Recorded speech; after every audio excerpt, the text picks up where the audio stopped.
Hey, listeners, did you know that my book, Body Kindness, has evolved into something so much more? I'm so excited to share that I have launched my exclusive membership club called the Spiral Up Club. And if you'd like to learn more about it, visit bodykindnessbook.com/spiral up. Our group just started. We just started with our first prompt, and we would love to have you be part of this group. Not only is it a private and moderated Facebook group where I am there engaging with all of you on the practice of body kindness, but you also get a private and secure membership area where I give you specific prompts to help find your caregiver voice and once and for all leave diet culture, body bashing, and shame behind. Whoever you are, and no matter what you're dealing with, there's a place for you. I'd love for you to check it out. And if you have questions, you can email me, Rebecca@bodykindnessbook.com.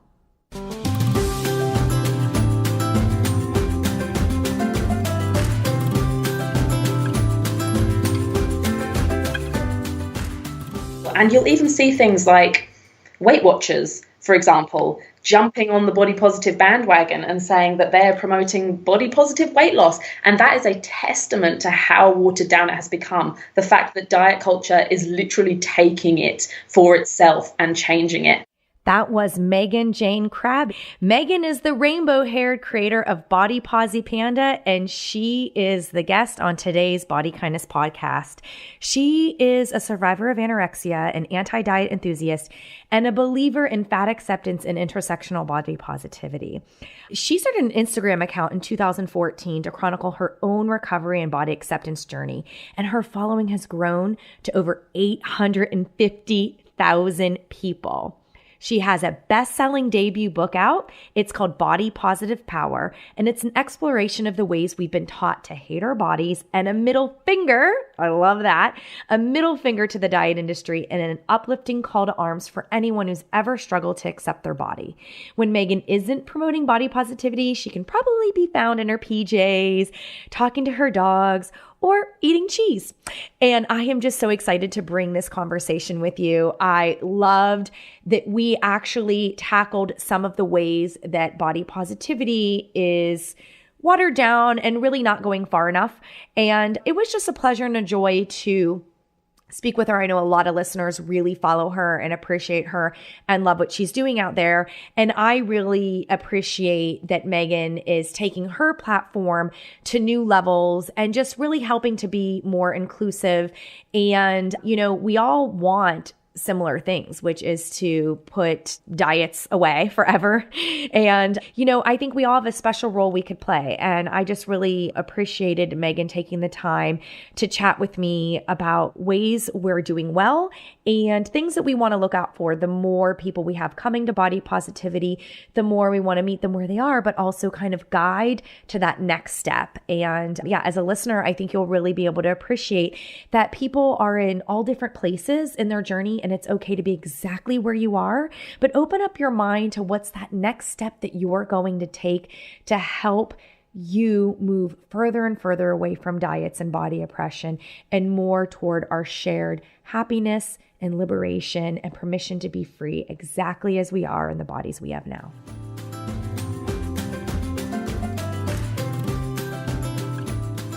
Hey, Megan, thank you for coming on Body Kindness. Welcome to the show. Thank you so much for having me. I'm really excited to be here. Well, I just want to share like how this conversation came to be. So I can't remember exactly what it was I read or saw where I first heard of you, but all I could say was the unicorn hair. Like I fell in love with you then. It looked like cotton candy. I wanted to eat your hair. I was like, it looks like a hot mess because I just saw groups and they're like yellow, but you know, we'll move on from that. But I just loved it. I was like, wow, there is a story here. This is interesting. And I just got to get to know more. And then the second thing I saw was this huge Instagram following you had. And I'm just like, wow, you know, so I got curious right away and just going through your feed and reading your posts. It was I just felt so connected to you having never met you or had a conversation, I felt this sense of like admiration and also hope. Like, thank goodness there are people who are getting some amount of connection to folks who are in desperate need of a diet culture detox. Oh my gosh, yes. Oh, thank you so much. That's what I want people to think. Like, kind of just like I'm their friend cheering them on the internet.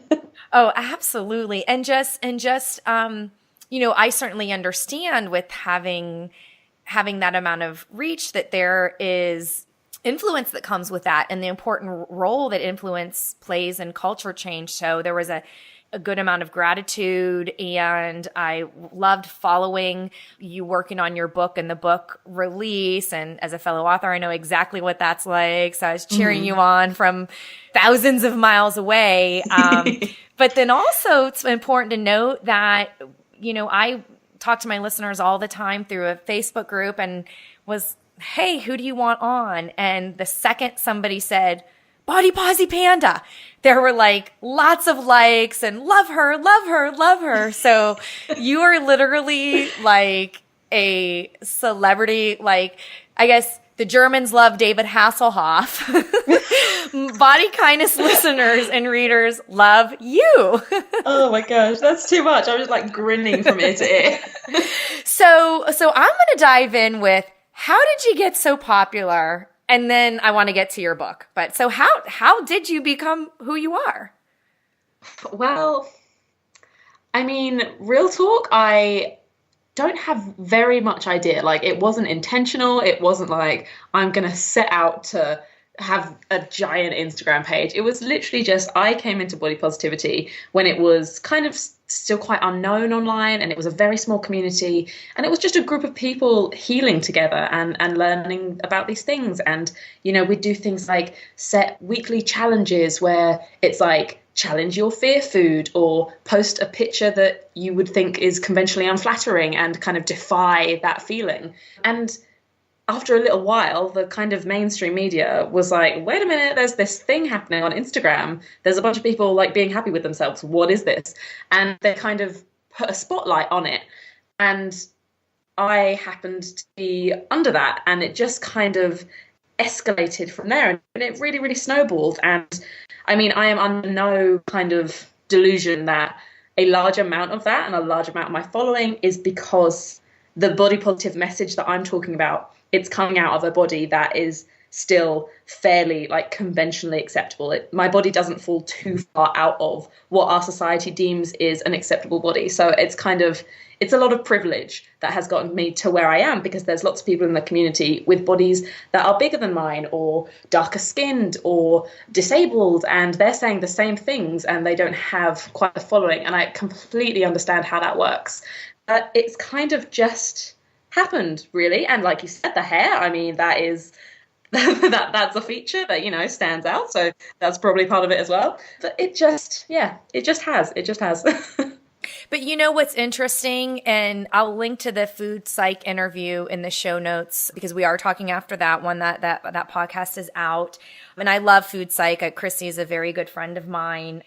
But that is what I homed in on in your conversation was, you literally said, I feel complicit in upholding the watering down of body positivity. Mm-hmm. And I literally wrote down in a quote, I was wanting to give the public what it wanted, and I wasn't being a good enough ally to other people who are marginalized. And the next sentence I wrote under that, well, it's a word, and it's brave. And I honestly have to say that made me feel so much more respect for you, because that's a hard thing to say. And at the same time, understanding that and verbalizing it is how you become a better ally, and to use your platform to share the space and to center the voices. This is something that I think is important for people to understand, that you being able to do this is exactly what is needed to help use this power, right, that you it wasn't your exact word, but when you say by accident, there's sort of like this unearned, right? Like it wasn't, like I was there as part of a group and I got selected. I think privilege helped select me, right? But you're embracing that awareness and using what you have for good. I mean, I hope so. And I think I still have a hell of a lot of work to do. I think anyone who exists in any activist space really, but in the body positive community, who is in a body that isn't as marginalized, who does have privilege in their body, it's kind of a process. It's a learning curve. It's a constantly trying to do better. And I know that I still have learning to do. I still have work to do. And I'm just thinking like, this is probably like a somewhat random note to like start. I love random. But like some people might be like, what is, like they might not be aware of like how the body positive community online has changed, or like the whole watered down thing. Should I do a backstory? I'd love to hear the backstory, because I think I think that's really important to help. Like I would say, I think what I would preface for listeners is that, we're both here to help you learn and grow, and it's okay to be exactly where you are. And on the whole, we want to help everybody reduce body shame. But and at the same time, I think it's important for us to move forward in doing what we can to take better care of ourselves and erase diet culture. Jess Baker was the one who taught me. She's like, her quote on my podcast was, you can't erase diet culture unless you work on erasing fat phobia. And it was like light bulbs. And even just getting more brave about using the word fat in the context of a descriptor and as an ally, and learning more about different people's experiences with that. And so I definitely think that we should talk about that, because it really upholds why I wanted to pull in that quote, because because I just want to say there are many other people who would have gotten the gift of popularity and who may become aware of intersectionality issues and say, well, screw that, because I care about the paychecks. So either not care or let fear get in their way of doing the real work. And I think you said I have a lot of work to do, and the blog post that you wrote about it and what we're talking about now. I think that it is important to note that you are choosing a response to try to be as helpful as you can. And yes, I want to talk about why body positivity is watered down, and what do you think about it? Well, I think to go from what you're saying there, I think like the initial reaction when you first become aware of privilege, or in any kind of place, but in body positivity, if someone makes you aware that you have privilege and you should be aware of it and you should be using it, the natural reaction, and the reaction that we see over and over and over again, is kind of like an affront, like you're being accused of something, as if that person is saying, well, your body image issues don't count because you're thinner than that person. And there's been a lot of that. There's been a lot of tension. There's been a lot of kind of back and forth in this. But I think the key is those feelings, they're natural. You're allowed to process them. You're allowed to feel that, but you have to move past them. It's that kind of, that's a privileged reaction, really, because no one is saying that, no matter what size you are, no one is saying that your body image issues don't count. Of course they do. Every single person in this world, regardless of what size they are, deserves to heal from their body image issues. But when we're talking about privilege in the body positive community, it's the simple fact that regardless of how you feel about your body internally, externally, the world will treat us differently. The world is going to treat differently a person with a medium-sized body to a person with a fat body, or a person who is black, or a person who is disabled or transgender or queer. It's the world outside that decides whether you have privilege. How society treats you, that is the deciding factor of whether you have privilege. So you can still, your body image issues are still valid, and you can still acknowledge the privilege that your body has granted you. Those two things, they don't cancel each other out, they coexist. So essentially the issue with the watering down of body positivity has been that body positivity began first and foremost as a radical kind of underground movement to uplift and celebrate marginalized bodies. So that is the body types that society pushes to the margins, says are not as acceptable, says do not deserve to be celebrated or embraced or loved. So, and primarily that was fat bodies. Body positivity was started and was powered by fat queer women of color. And over time, and as that spotlight has been shining from the mainstream media, it has been changed, it has been watered down. And what you will see, what I see day after day are kind of all these articles or posts about the body positive movement, and they are just packed with thin, white, cisgender, able-bodied women who, body positivity, I still believe is for everyone, and everyone deserves to believe in it and follow it and support it. But you can't reduce what was once a radical movement to just falling just outside the boundaries of what society thinks is acceptable. It's like, okay, if you have like a tiny belly roll when you like hunch yourself into a certain position, that's you make the letter C and you get a little lump and take a picture of it. Exactly. And it's like, yes, but it's wonderful if you're embracing that. That's really, really great. But that is not what the movement was created for. And the thing is, the bigger it got, the more watered down it got. Before it was kind of unrecognizable. And you'll even see things like Weight Watchers, for example, jumping on the body positive bandwagon and saying that they're promoting body positive weight loss. And that is a testament to how watered down it has become. The fact that diet culture is literally taking it for itself and changing it.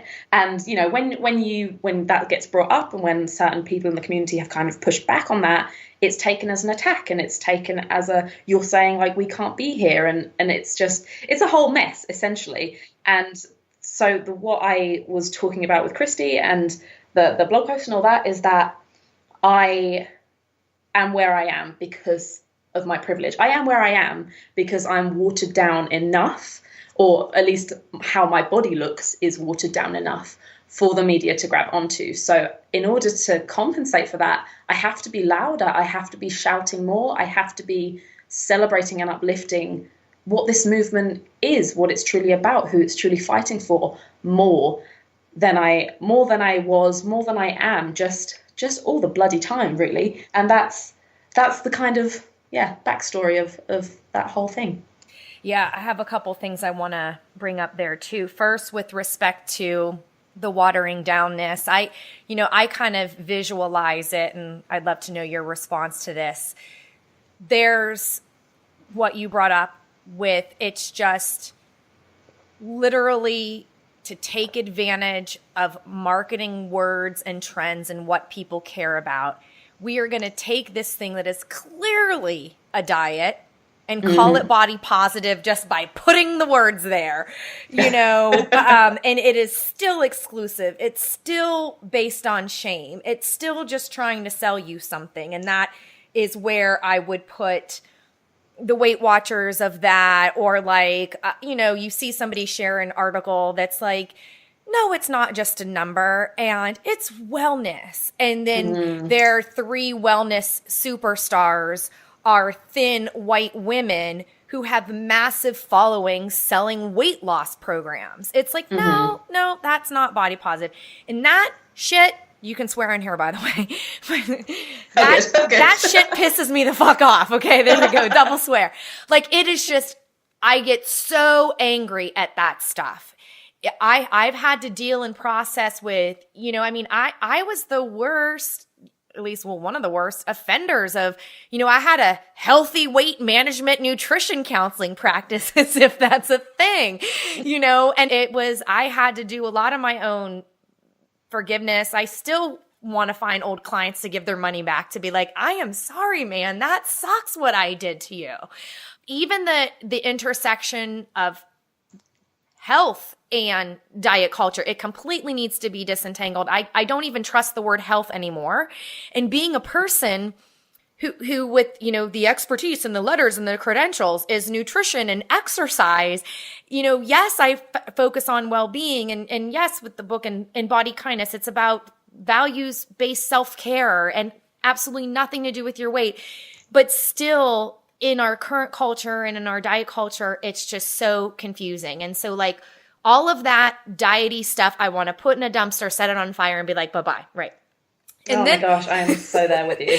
And then there's that level of body positivity where it's that sort of, like you said, the safe version, the version that doesn't make me too uncomfortable. Mm-hmm. And there's a lot of growth in that. There's a lot of growth among dietitians. It's shocked me to see. And most of the time I have to fight off frustration because I see a lot of mistakes, and I have to lead with compassion and treat it like meet a person where they're at and take it to the next step. Yeah, I think that's such a good point. I mean, that middle group, they, as you said, they are not going to go from, nobody is going to go from completely being absorbed by diet culture, turn a page, bam, radical fat acceptance, intersectionality all the way. It's not going to happen. And I think it is really important to give people stepping stones. And, as much as it's so important to push and to grow and to kind of be as intersectional and as radical as possible, we need the stepping stones as well. We need the lighter kind of fluffier body positivity, the introduction stuff, because that is where people get on the boat, and brilliant to push them along. But if we're completely alienating everyone by, starting with this completely inaccessible point, there's, as you said, then no one else is going to come on board. So yes to the middle ground, yes to the stepping stones. And one of the ways where I think, like, as sort of straddlers, like one of the ideas that I've been thinking about is, how do I use my platform more to open up the conversations about moving people along, but then also what are different ways, and you mentioned this earlier in the beginning, but what are the different ways of centering the voices of people who don't have the power that I have with the influence, but more than just, it could be as simple as sharing something that they've put out there that you love, but doing even more, and that matters because you are sharing the influence, if you will, and you're also sharing that you trust and care about these experiences. And I think that helps to reduce others' fears. And that's important in moving them along as well. It's kind of, yes, it is okay and necessary that we talk about this stuff and do this stuff. And it's okay to be where you're at, but let's keep going. Yeah, definitely. And I think also it's also clear, like when you truly care about it, when you care about uplifting others and being true to the movement, or when you're ticking off a box, because as well, if we're talking about, some brands or, mainstream things like that, sometimes it's clear that they are ticking the boxes and actually they're not truly invested in this. And yeah, that's just as important. There's no point. It's kind of tokenism, I think there's been a fair amount of tokenism within the movement also, which is just, it's fine for appearances, but that's not going to get us anywhere either. In terms of being online, and again, like, bearing in mind, this doesn't happen to me anywhere near as much as it happens to other people who are more marginalized than me. But, there's always trolls, there's always backlash, there's always diet sympathizers, like every single post. And like you said, it's battling through that, but also knowing, like, for me, one person saying this really, really helped me, that outweighs a million trolls. And I remember I had a point last year where it was a very heavy troll day. It was like a day after I'd posted a belly roll picture or whatever, and so it was like hundreds of block and deletes the morning after, and it does wear you down. And I was at that point where I was like, oh my God, can I keep doing this? I feel really alone. And I think that's another thing, still existing in a diet culture where we're constantly being told that what we believe in and what we're doing isn't right. That can wear you down as well, and that can make you doubt yourself. And on that day, I asked my followers, I'm really struggling. Can you just tell me one thing that has become better in your life since you found body positivity, since you stopped dieting? Like, it can be anything at all. And you know what? I was overwhelmed with responses. There were thousands and thousands and thousands. And I've read every single one of them. And, you know, I will never again doubt whether this work is worth doing or whether it's worth battling the trolls, because it is changing people's lives and it's giving people a way to live that they never even knew existed. And even if one person hears that, it's worth it. It will always be worth it. Mm-hmm. And, you know, to that point, I've had to get to a place to be grateful for some of the harm that I've endured. And I'm just thinking about, in part of my ally work, I try to share a lot of what other people are doing. You know, it's like plenty of dietitians are putting out food pictures. Don't do that, you know? And it's just like, yeah, you know, once in a while, you know, on your stories, you might show yourself doing something or whatever. But like, I really think about, how am I being helpful? Well, I love this Instagram post. It was, you say I'm fat like it's a bad thing, and that confuses me. And, and, you know, I do it through repost, and I repost the original, and I talk about why I love it and everything. And I had to go in there and delete some hurtful comments that I was like, you know, this is a troll. This is a person who is never going to be up for conversation. One, I said, hey, I'd love to share information for you. Let me know if you're interested. You know, I can make that happen. And then they started saying, oh, I'm so pissed that you deleted my comment. But I mean, literally I can't explain, like, I felt a physical sensation of like sinking heart. I felt this walls closing in on me, and, you know, almost like the floor dropping out from under you, in reading some of these mean things that people just kept saying, you know, of course it's bad to be fat. It's so unhealthy and all this stuff. And I kept thinking, it also got a ton of likes too, but I kept thinking, wow, I'm just sharing somebody else's post and I have thin privilege. Holy shit. Fuck damn, it must be hard to, you know, like, to really go through every day wondering, not just experiencing life and what people do around you, and then wonder what they must say behind your back. It is absolutely infuriating, and it also energizes me at the same time, if that makes sense. Yeah, absolutely. I think without a doubt, like, the most troll action, the most negativity will always come from fat women being happy in their bodies. They just cannot stand it. They will always go for the health argument. And the fact that people would even think that someone's physical health, you can't judge it anyway from how they look like, but even if you could, that someone's physical health is grounds for abusing them, for harassing them, for telling them they're worthless, for like the things that I've seen people say to fat people in the body positive community under the grounds of you're unhealthy. It's just unbelievable. I mean, even the unhealthiest person in the world, even fat, unhealthy people do not deserve to be treated like they're less than human.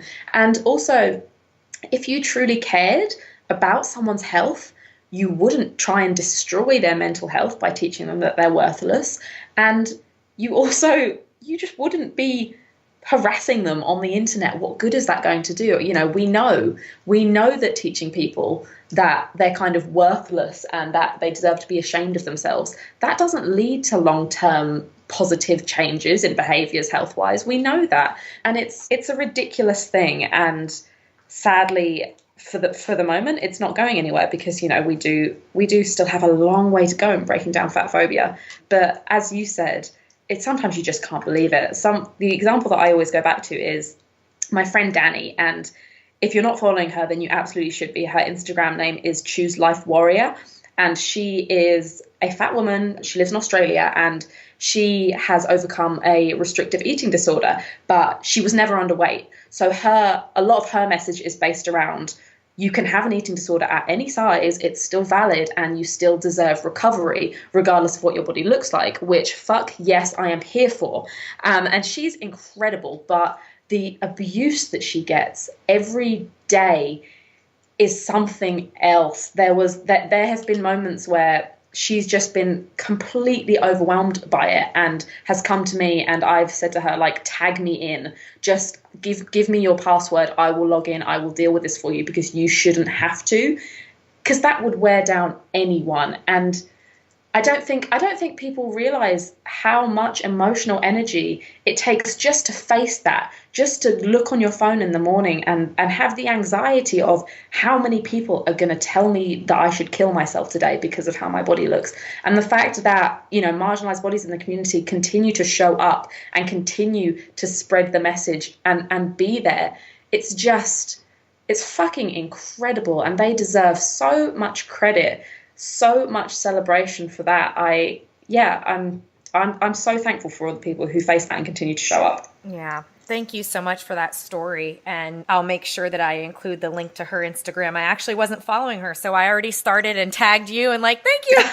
Oh, so see, and but that is just how humans learn and grow and interact. And, you know, I honestly feel that has been, you know, I remember first starting to diet around 9, and it was just all, you know, I had a lot of suffering that I wish I could talk to the younger version of myself. I wish I could make things different, but I can't. But it's like, but what I can do is use my expertise as a dietitian with the words die and diet in the title and, you know, exercise physiologist, and like the things like food and exercise, the things that are upheld as do these and get thinness, you know, that is where I can be more brave and with compassion, challenge my peers, speak boldly and bravely, and just go into the difficult situations and use what I can to the best of my abilities to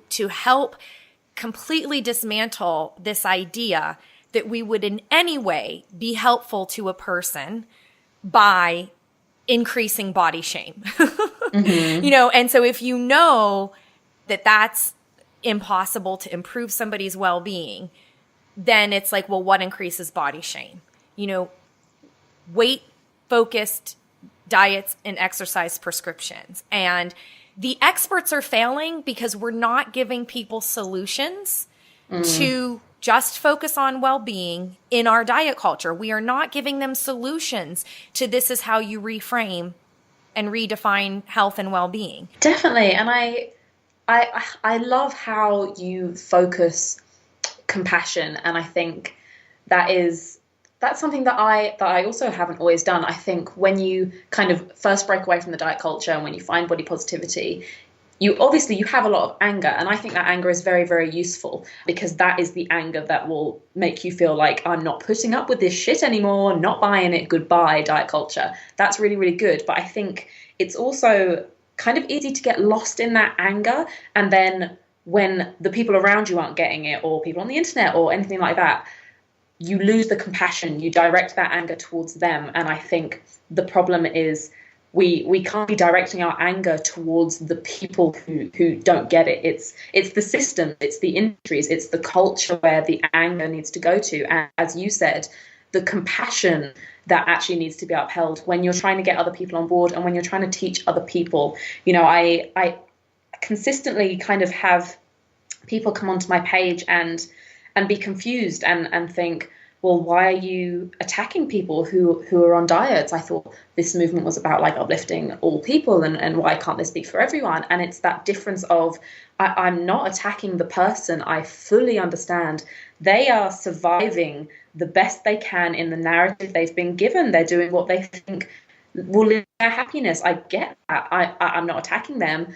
I am angry at the thing that taught them they needed to diet in the first place. I'm angry at the culture. I'm angry at the industries. I have nothing but compassion for them. I was in a back and forth comment just yesterday with someone who is still completely kind of entrenched in diet culture, and they'd lost a huge amount of weight, and they were kind of going out of their way to defend this weight loss company to me, a weight loss company that I've been part of before. I know exactly how they work. I know how that goes.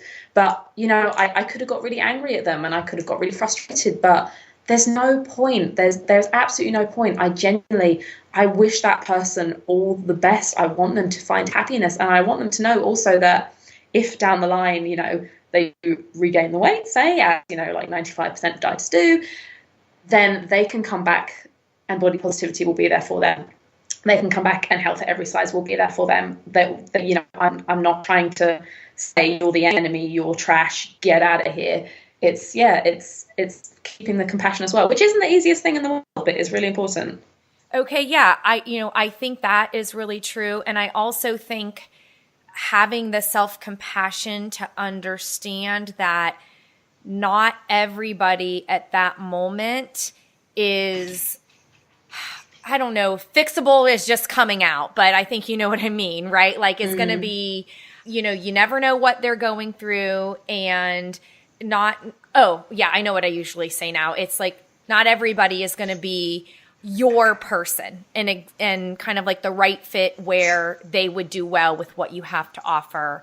And that's okay. And I love that idea of like, hey, the door is always open and the group is always open. And there is definitely that part of when if you're in somewhere in the weight cycle where you have that honeymoon phase of the down part of the weight cycle. But yeah, you know, scientifically, even with conservative estimates referencing Tracy Mann's research, that it's 80% of dieters will regain their weight or more. We believe that we're trapped. Well, the culture is a certain way, so this just is what it is. You know, or I feel so physically uncomfortable in my body, or I feel uncomfortable about this or that. We can find the reasons that keep us oppressed by diet culture, or we can just say, screw this, I'm done. You know, I'm sure you maybe have a moment where that happened to you, and then, you know, your life did, like the current version of you would not exist if you didn't have that turnaround point. But that it could be as simple as the decision of, I want to be the kind of person who opts out of diet culture, and then everything else will eventually flow from there. Yeah, definitely. I think I get asked a lot, like, okay, but this is well and good. Like, what can I actually do? What are these steps? Where do I start with this? And I think every single person needs to have a fuck this, I'm done moment. And that's the only way that you move forward. Like mine was, when was mine? Mine was when I hit the goal weight, the weight that I always thought was going to make me the happiest person in the world and everything would be perfect, looked in the mirror and still hated everything about my body. And, you know, at the same time, I found this body positive movement online, which I never knew was an option. I was never told in my entire life, actually, you don't have to diet for your whole life. You don't have to hate the way you look. You are allowed to opt out. You are allowed to accept your body. You're allowed to just live. And once I had that option and the kind of dawning moment of, this is never going to work, this is never going to be enough, I am always going to hate my body, that was my fuck this, I'm done moment. Because it's just, no, like, I do not deserve to spend my life like this. And that's a tricky thing as well, because so many people come into it thinking body positivity, like, that's for everyone else. I just need to keep dieting. Like, I'll just like keep going and then maybe I'll get there.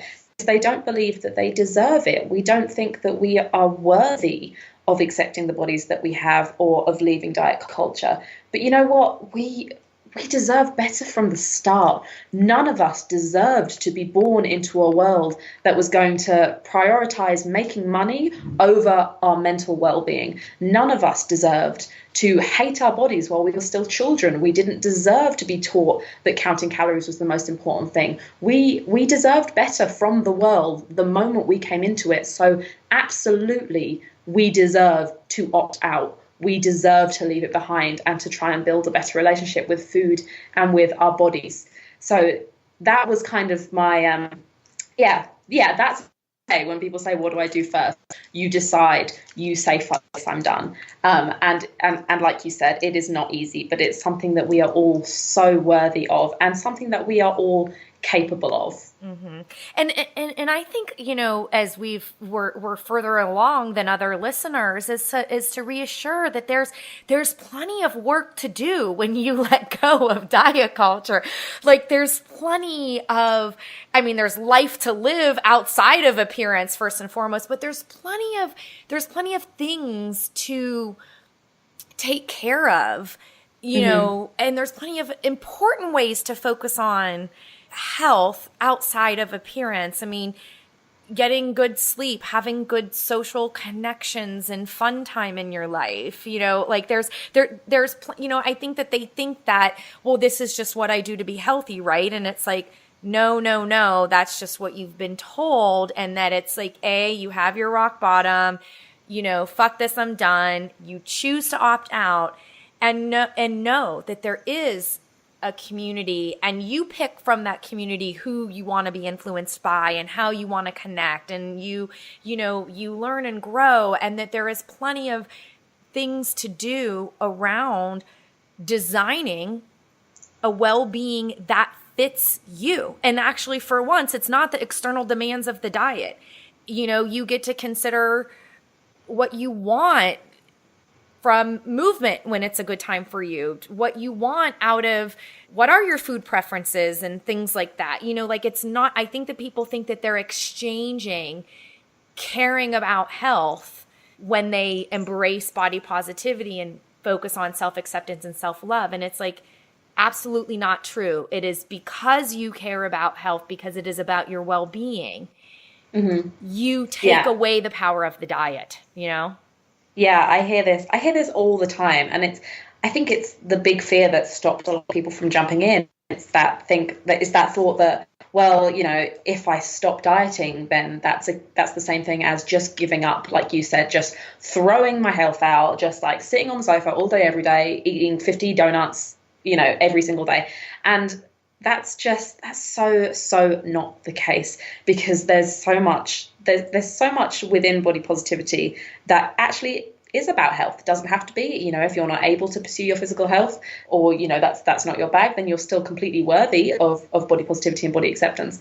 But there is 100% a way to connect body positivity and health. You're a testament to that.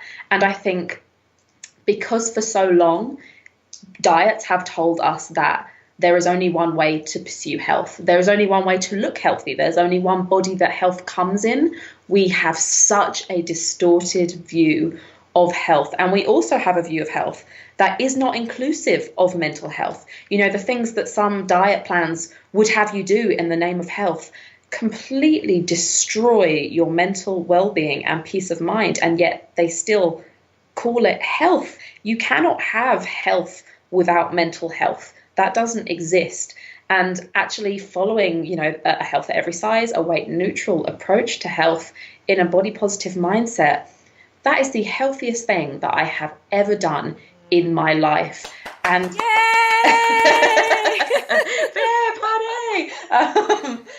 it's just because it doesn't look how everyone else thinks it should look as they can measure through a picture on the screen, that doesn't mean that it's not health. It is. Yeah. And just to bring it back to kind of where we started, if you want something to give up the idea that you can tell anything about a person's health by looking at them, you know, like really, like that could be a personal challenge just for yourself. It's just, I want to give up judgments. And when I look at someone else's body, if I make a judgment either about the quality of their body or what their quality of life must be like at any size, just starting to notice when you have thoughts that are judgmental about appearance and to work on that reframe. So a caregiver voice might simply say, when I notice those thoughts about someone else or myself, you know, I will say, I know nothing about anybody's well-being or health or what they may or may not be dealing with by looking at appearance.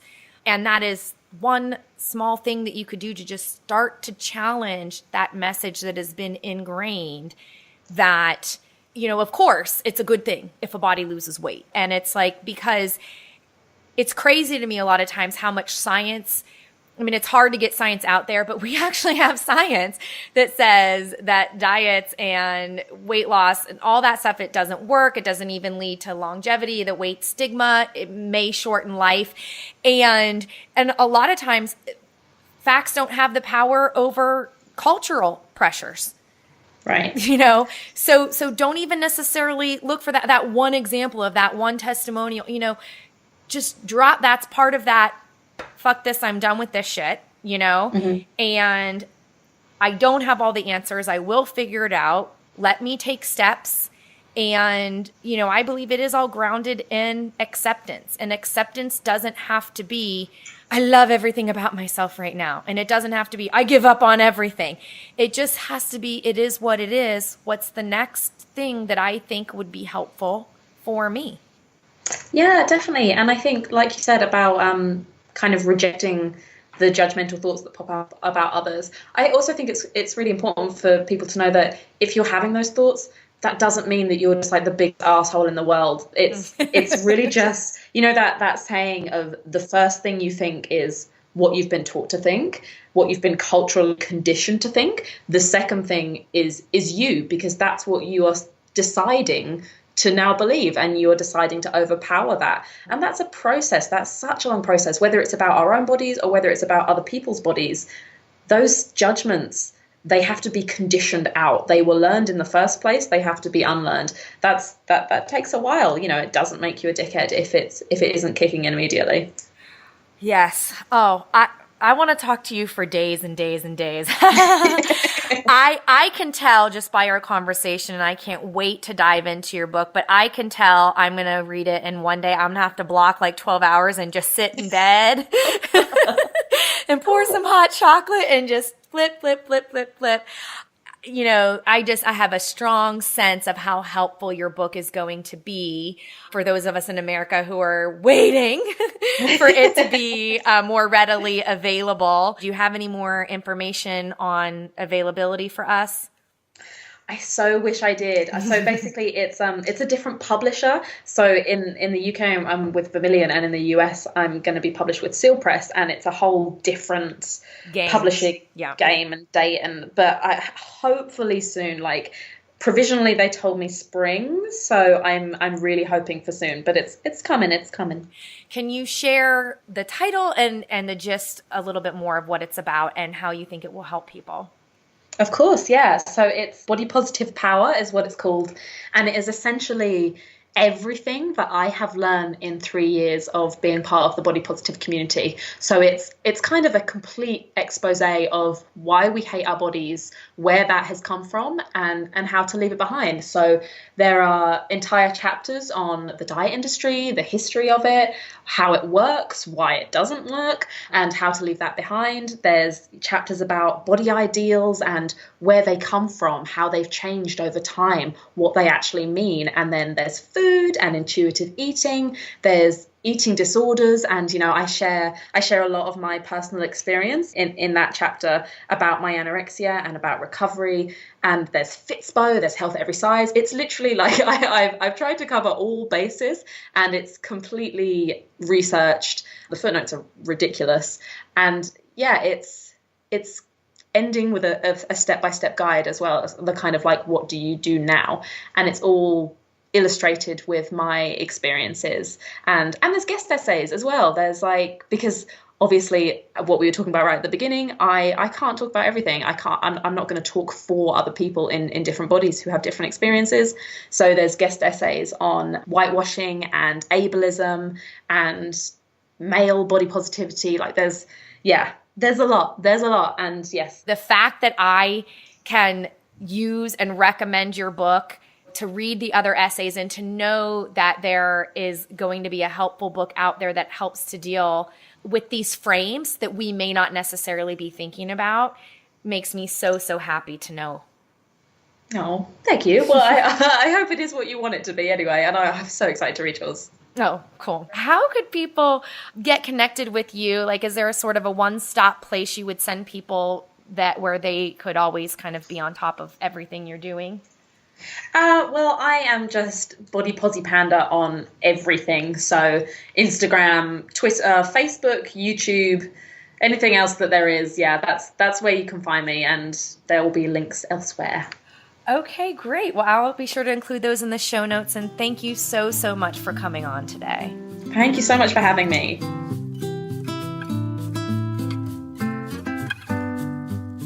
And that's our show. Let's continue this conversation in our Facebook group. Just search Body Kindness Podcast and ask to join the group. We also love ratings and reviews. Please subscribe to the Body Kindness Podcast and give us an honest rating and review. And if you can, tell a friend.